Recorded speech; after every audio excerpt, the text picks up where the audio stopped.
Sequência de imagens antigas. Na tela, memória política. Cidade vista do alto, em meio a montanhas. O menino que viveu a liberdade interiorana de Minas e São Paulo se apaixonou cedo pelos mistérios do sertão. No Brasil dos anos 50, o sertão tinha muitos nomes e um sobrenome: Vilas Boas. Os irmãos Vilas Boas, os grandes sertanistas, herdeiros do Marechal Rondon, aquele que mostrou ao Brasil a sua fronteira a oeste. E que ela, como a costa marítima, também era habitada por povos milenares, os índios. Como seus heróis, o menino tornou-se indigenista. Andou, sobrevoou, navegou toda a Amazônia, contatando os primeiros povos do Brasil. A eles dedicou sua vida. Primeiro tentando levá-los a conviver com os brancos, o que se mostrou um desastre. Conheceu muitos povos isolados, ajudou a consolidar e foi presidente da Fundação Nacional do Índio.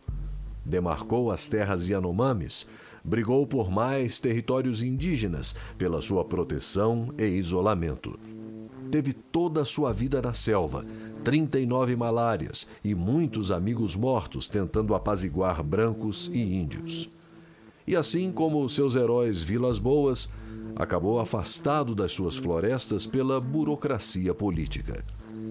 Hoje defende que finalmente deixemos os índios que restam em paz, protegidos em reservas na selva de seus antepassados, longe da cobiça do homem civilizado que exterminou milhares de indivíduos e fez desaparecer para sempre centenas de povos, línguas, culturas, mitologias. Homem branco ao lado de índios no meio da floresta.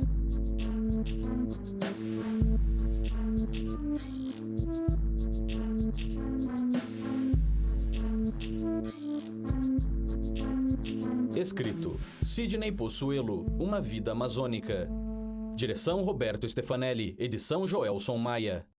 Ao fazer 16, 17 anos de idade, eu vou em busca de Sidney Possuelo, sertanista. os sertanistas mais famosos do Brasil, que eram os Vilas Boas.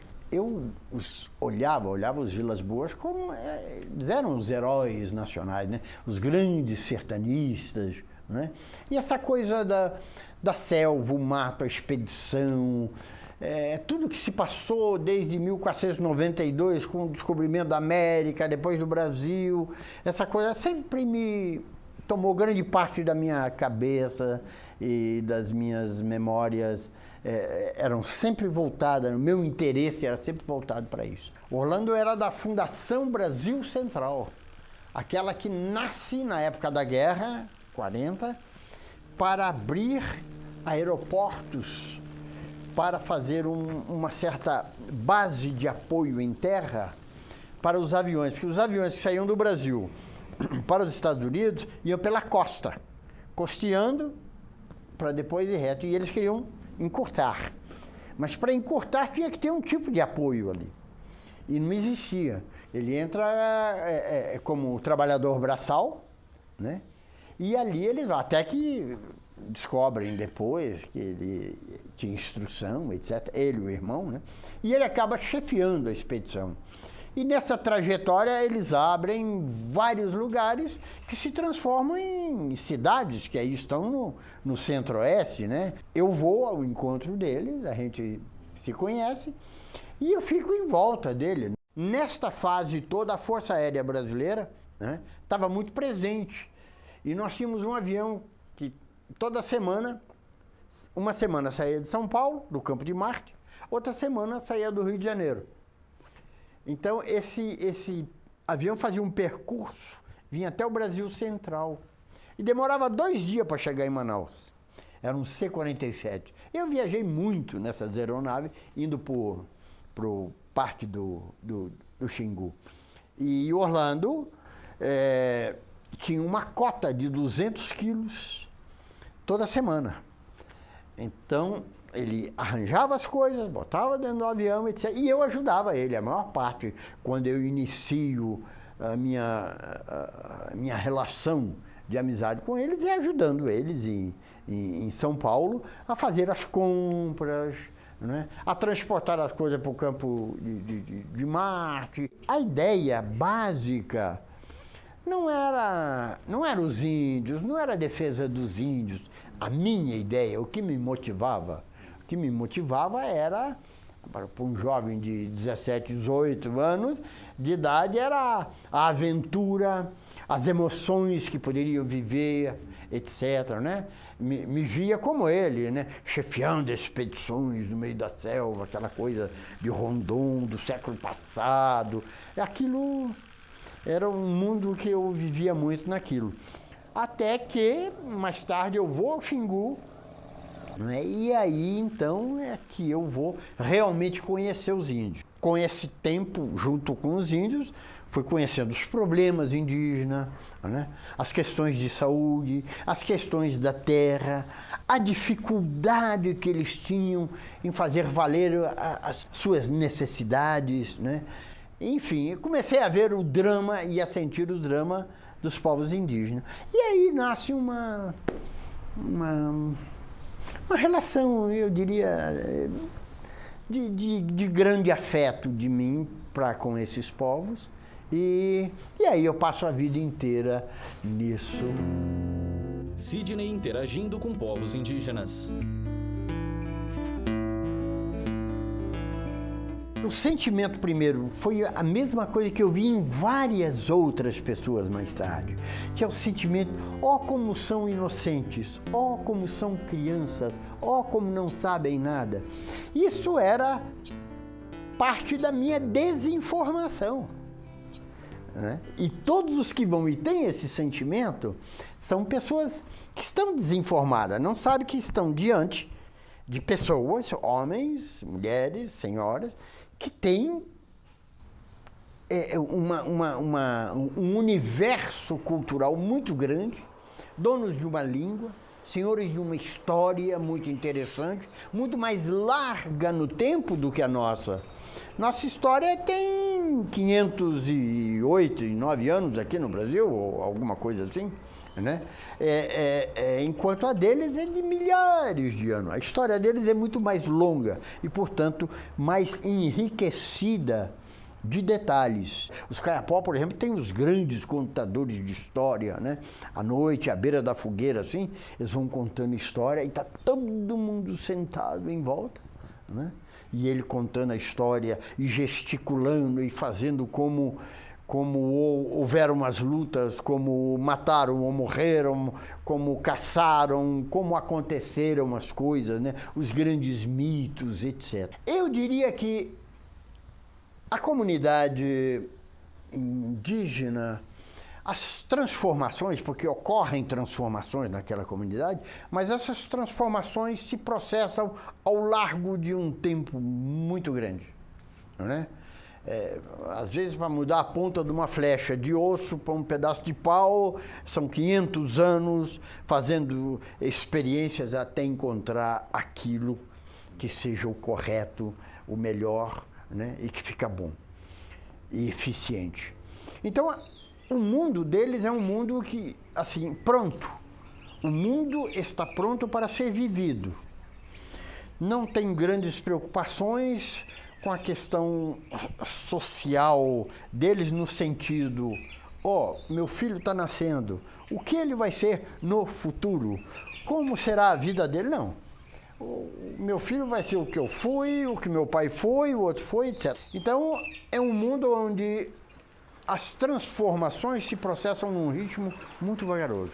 Enquanto que o nosso é um mundo absolutamente inquieto e irrequieto. O que é verdade hoje, amanhã é totalmente desmentido. As transformações sociais, econômicas, políticas ocorrem numa velocidade extraordinária. E as nossas descobertas, a ciência, a tecnologia, a genética, enfim, o descobrimento do universo, do mundo inteiro, cada vez mais amplo. Então, veja só, a cabeça nossa como funciona, com toda essa movimentação, essa transformação permanente, constante, não é? Com mais-valia, com dinheiro, com leitura, enquanto o outro, uma sociedade mais estável, onde as transformações ocorrem muito mais lentamente, onde cada lugar de cada indivíduo que nasce está ali guardado, separado para ele, onde não existe mais-valia, onde não tem dinheiro, onde as necessidades são as elementares que os homens precisam. É ter uma casa, dormir quentinho, se alimentar, e aquele universo mítico, fantástico deles, que eu acho que talvez seja uma das grandes forças dos povos indígenas, seja, não é, esse universo mítico, de imaginar a cabeça de um índio. Se a gente pudesse ver por dentro os neurônios, as imagens que se processam ali dentro, né, naquele universo. Eu digo isso porque a nossa ideia deles é de um mundo parado, um mundo só tem árvore, rio. O que esses caras pensam? O que eles fazem? Somente mais tarde, quando entram em confronto conosco, é que, Sidney ou em Possuelo, contato, ou sertanista. confronto, é que começa a aparecer novas necessidades que nós levamos a ele. A necessidade de vestir, de roupa, de ferramentas, de acesso, de estudar, de novas doenças que são introduzidas. Então, tudo isso altera aquele universo que estava... É uma violência. É uma violência terrível, né? Na tela, com Rondon, o princípio. As linhas telegráficas fazem parte da grande epopeia rondoniana, que era a ligação do Rio de Janeiro, basicamente capital da República, com Mato Grosso. Então, isso é a grande epopeia de Rondon, e o civilizador dos sertões, chamavam ele. E aí nasce esse pensamento que era baseado na filosofia de Auguste Comte, porque ele era positivista, Rondon era positivista. Então a ideia dele seria, vendo os povos indígenas como irmãos, nós vamos chamar esses povos para participar das benesses da sociedade, da civilização. Esta filosofia nós herdamos de Rondon quando em 1967 o SPI é extinto. SPI, Serviço horrível, de Proteção ao Índio. Né? O final do SPI foi um final dramático de imensas corrupções, né? Todos corrompiam, vendiam as terras indígenas, junto com os índios também. E o SPI vivia muito em cima do prestígio, da força moral de Rondon. Né? Depois Rondon fica velho e desaparece, morre. E aí, então, começa uma coisa horrorosa e termina muito mal. E nasce a Fundação Nacional do Índio. Então, é o Parque Indígena do Xingu, o antigo SPI e a Fundação Brasil Central. Desses três órgãos, o acervo de estudo, o acervo humano principalmente, nasce a Fundação Nacional do Índio, né? Que absorve também a filosofia FUNAI, do trabalho Fundação dele. Nacional do Então, se Índio. continuava buscando nas regiões mais longínquas do Brasil, mais distantes da selva amazônica, os últimos grupos que ainda estavam isolados. O ciclo das drogas do sertão, o ciclo da borracha, depois os ciclos mais modernos das grandes transnacional, transamazônica, perimetral norte, etc., que vão redescobrindo o Brasil atual, etc. E esses grupos são alcançados por essas frentes. E são frentes expansionistas. Então, toda a história deles, em que aparece o homem branco, é um eterno choque permanente. Algumas houveram um início razoável, e aí depois chegou a doença, né? E a doença extinguiu, acabou. Os poucos que sobreviveram se escondem, se paternalizam cada vez mais nos lugares mais inacessíveis da floresta e ali ficam.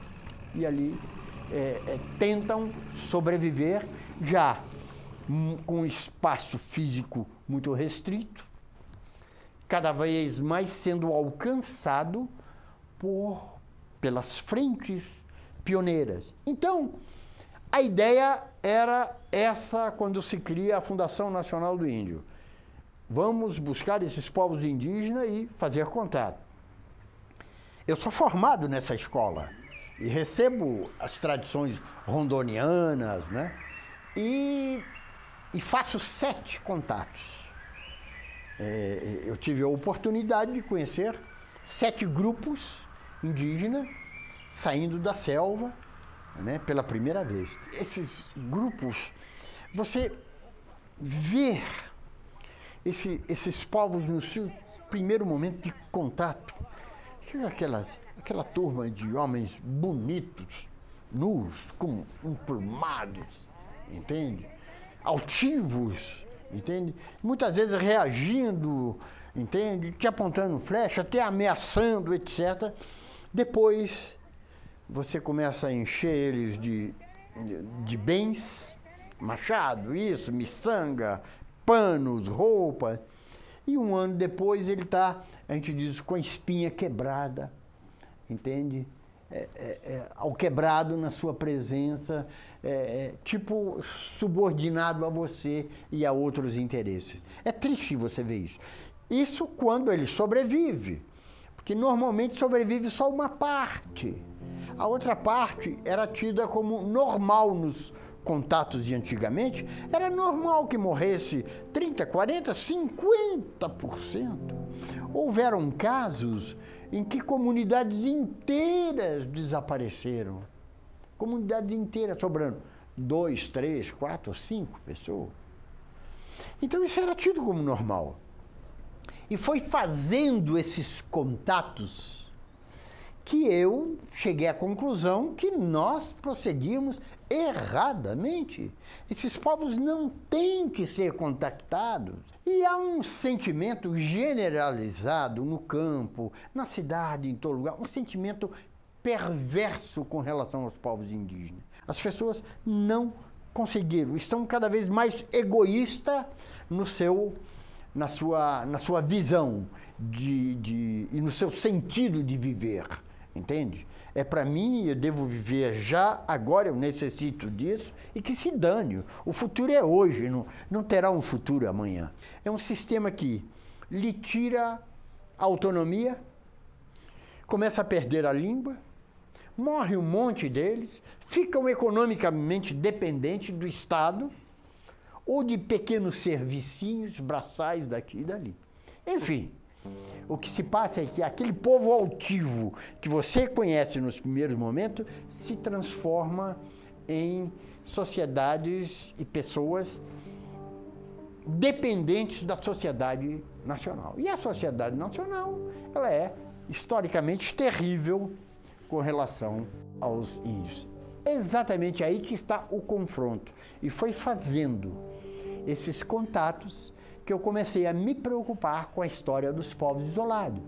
E com esses povos eu gastei a maior parte da minha vida. Em 87, nós conseguimos criar o Departamento de Índios Isolados. Nós fizemos que os povos isolados têm direito a se manter isolados, essa é uma das primeiras coisas, que o seu território tem que ser protegido, tudo a área onde habita o índio isolado deve ser preservada, demarcada, sem fazer o contato, né? E tem que ser uma terra pública, é uma terra da União, onde eles possam viver ali, e onde a União promova a integridade física do ambiente. Então, não pode haver nenhum tipo de devastação. Imagem aérea da floresta. Porque é uma terra separada para um povo que vive do meio ambiente. Não se fará novos contatos do Brasil. O contato será a última das ações do governo com relação aos povos indígenas. Entende? A primeira ação é defesa da terra, defesa ecológica, demarcação e preservação. No caso do Brasil, nós temos 22 pontos, onde sabemos que tem gente, que tem as malocas, ou porque nós passamos próximo, ou porque nós vimos de avião, etc. Falta ainda verificar mais outros 20 pontos, ainda que estão pela Amazônia. Então, eu acredito que desses novos 20 pontos que têm que ser verificados, se a gente conseguir achar 6 ou 8, de 6 a 8, ainda grupos indígenas. Desses 20 que faltam, talvez ainda encontre então, no total seria mais um. No total seria o quê? No máximo 30. 30 povos isolados. 30 grupos, porque é diferente entre povos isolados e grupos. O que nós temos aí são, em alguns casos, que estão muito próximos. Sidney Possuelo, sertanista. Pode ser o mesmo povo com malocas, né, distantes uma da outra, 5 quilômetros ou alguma coisa assim, mas pode ser o mesmo povo, né? Já não é o mesmo povo quando se trata de distâncias 100, 200, 300 quilômetros, como nós temos também na Amazônia. Estamos apresentando Memória Política. Voltamos a apresentar Memória Política. Na tela, o exemplo dos corubus.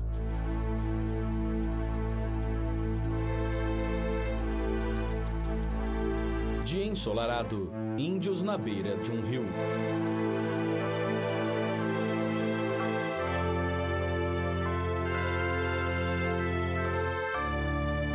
Sidney caminha pela floresta. Os corubus foram extremamente perseguidos, né? Um pequeno grupo. A história desse grupo, ela também é muito interessante, porque, na verdade, é um grupo de 22 pessoas. Eram 22 pessoas. Que não representa todo o universo dos curubus. Só mais tarde que nós viemos a saber.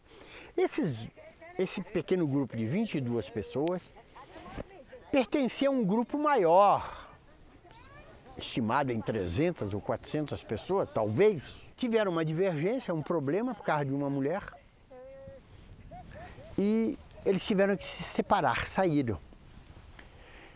E vieram se colocar a uma distância aproximadamente entre 90 a 100 quilômetros do lugar aonde vivia o grupo anteriormente, todo o grupo anteriormente. E esse lugar era o lugar na confluência de dois rios importantes no Vale do Javari, que é o Ituí e o Itacoaí. É aonde é a grande penetração. São os dois rios que você penetra no Vale do Javari, que tem o tamanho aproximadamente, essa terra indígena, o tamanho de Portugal, mais ou menos. Pouco menor, pouquinha coisa menor. E aonde entravam madeireiros, onde entravam pescadores, todos invadiam aquela terra.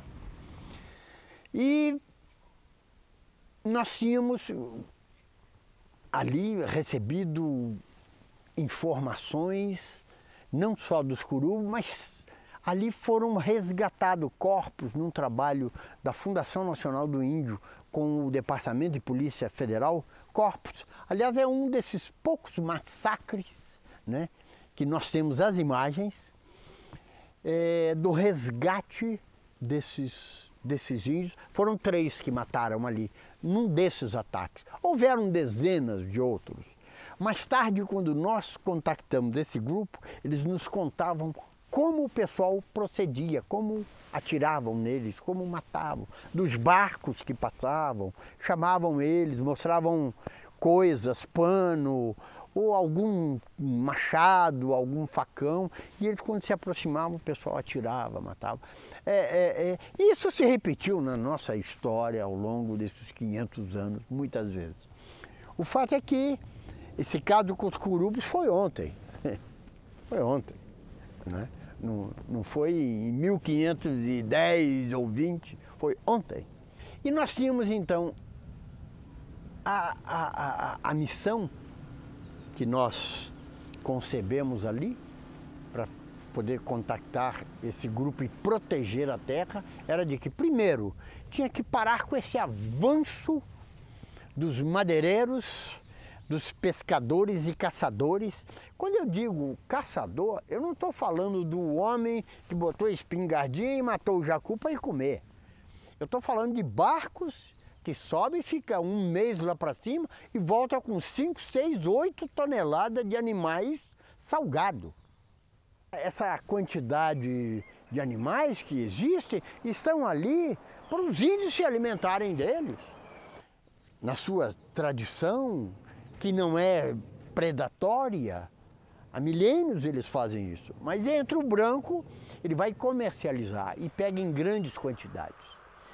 E isso já estava refletindo na má alimentação dos indígenas ali. E conflitos e mais conflitos. Então nós fomos para lá e resolvemos, vamos fechar esses dois rios. Então o ponto vai ser essa confluência dos dois rios ali. E nós abrimos ali uma base de controle. E acabamos com toda a invasão lá para dentro. Ao longo desses dois rios acabou a invasão. Mas tinha o problema da comunidade indígena de 22 pessoas que atacavam os regionais. E por uma questão de tempo e de nossa própria experiência, era uma questão de tempo que eles iriam nos atacar também. Esses grupos indígenas, eles perambulam nas áreas que tradicionalmente foram deles. Então eles não sabem que daqui para lá é terra indígena, daqui para cá não é mais. Então, eles atacavam e atacaram várias pessoas. Eu conto isso porque, para você ver como a questão era de acirramento e um conflito permanente. Entende? Você vai encontrar depoimentos de muitos brancos, que são depoimentos pungentes. A filha do cara, meu pai foi morto assim, aí a cabeça foi esfacelada, cortaram o braço, fizeram isso, fizeram aquilo. Né? Um morto.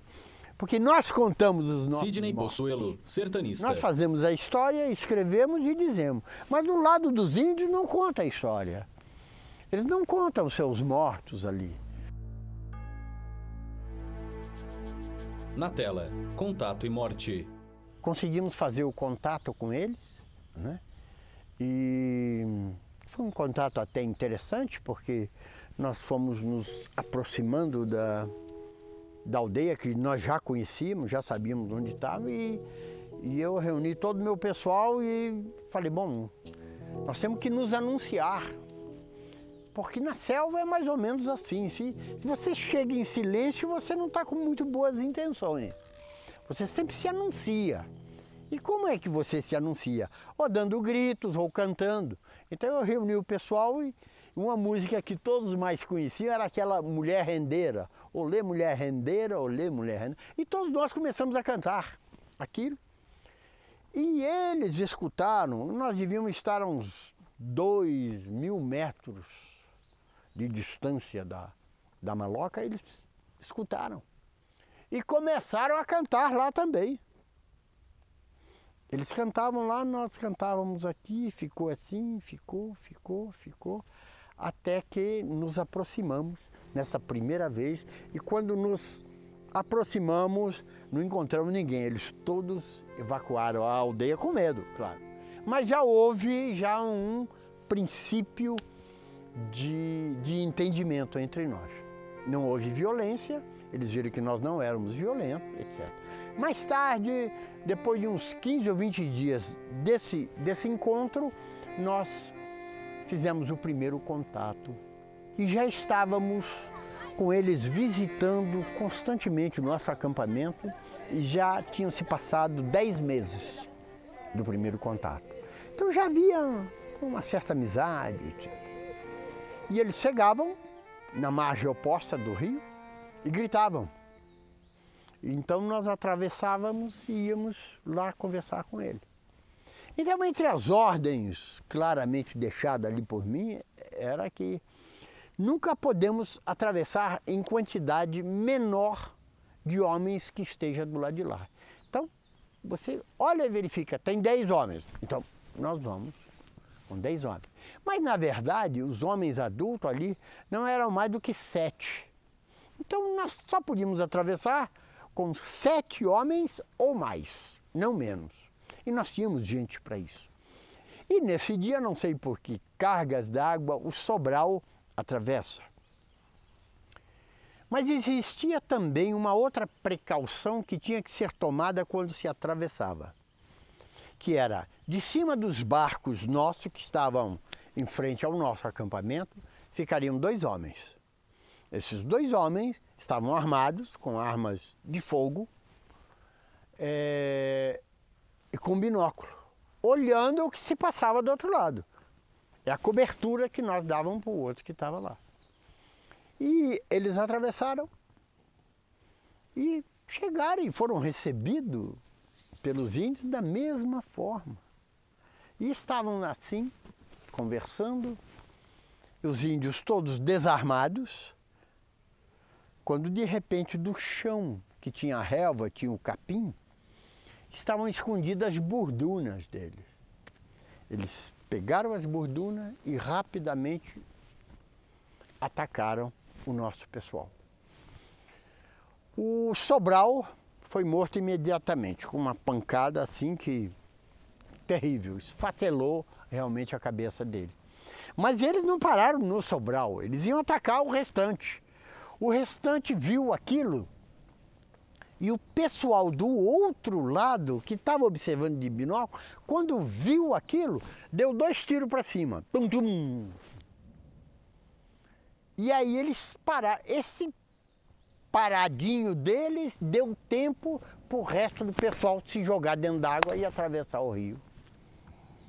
Pegar o barco, outros nadando, enfim, todos atravessaram. Muitas vezes, conflitos podem surgir fora da presença do posto. A quilômetros de distância, ele encontra com um grupo de caçadores ou pescadores e entra em confronto e acontece algum problema com eles. Eles rapidamente vêm e pegam você para se vingar em você de uma coisa que você nem sabe o que pode ter passado. Isso é uma das hipóteses. Nós já sabemos quem foi que bateu nele com a burduna, mas não sabemos o motivo ainda, nós não sabemos. Talvez com o tempo, mais tarde, agora que sedimenta relações melhores com eles, né? Melhores eu não sei, porque eles não estão muito bem, começaram a ser levados para cidadezinhas da região, próxima, etc. E me parece que o destino deles seria o destino comum de todos esses povos contactados, que é sempre lastimável, sempre ruim. Agora, o grande grupo de curubos, esse permanece isolado lá dentro. Então eles fazem um circuito anual de andanças. Se você nesse circuito não fizer nenhum movimento para contactá-lo, é possível mantê-los e deixar, mas não é mantê-los, é deixá-los nesta situação que é melhor do que os conflitos gerados pós-contato. Escrito: Nós decidiremos o futuro. Índios dançando na aldeia. Crianças comendo no chão.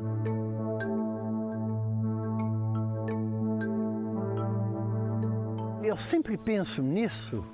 É preocupante, sem dúvida nenhuma, é muito preocupante. Mas o interessante nessa história é que o futuro desses povos não é feito por eles. O futuro deles depende de nossas decisões. Você, por exemplo, cria uma reserva como essa, uma reserva para preservar o meio ambiente, as florestas, os animais, o cerrado. Ela é válida? É válida. Quanto tempo ela dura? Bem, ela dura o tempo que nós quisermos que ela dure. Da mesma forma, as terras indígenas, elas são delimitadas, demarcadas, homologadas, e, ao meu ver, devem durar enquanto existir um só índio, porque a propriedade dessa terra não é do índio, é da União. E os povos indígenas têm usufruto permanente dela.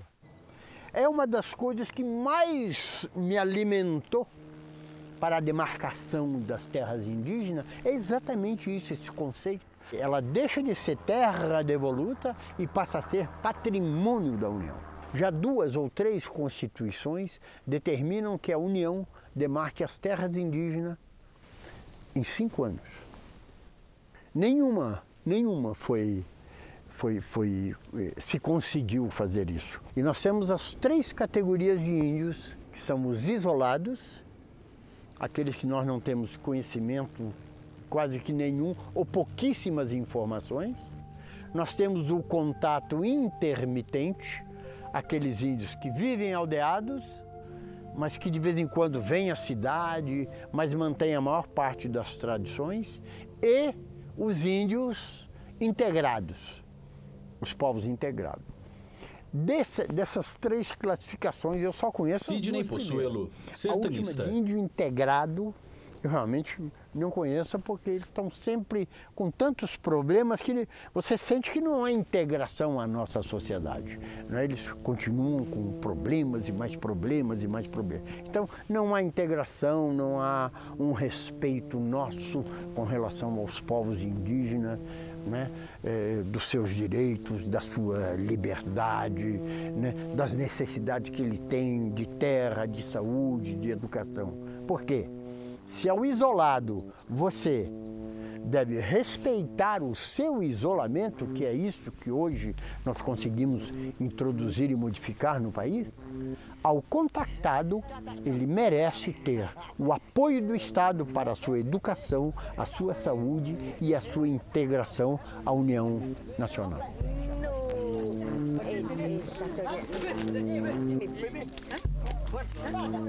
Eles são importantes porque são uma sociedade única que permaneceu viva até hoje e está aí. Mas a importância deles é por serem senhores de uma história, donos de uma língua e serem etnia, e serem humanos como nós e fazerem parte do universo de humanos que somos nós, todos nós.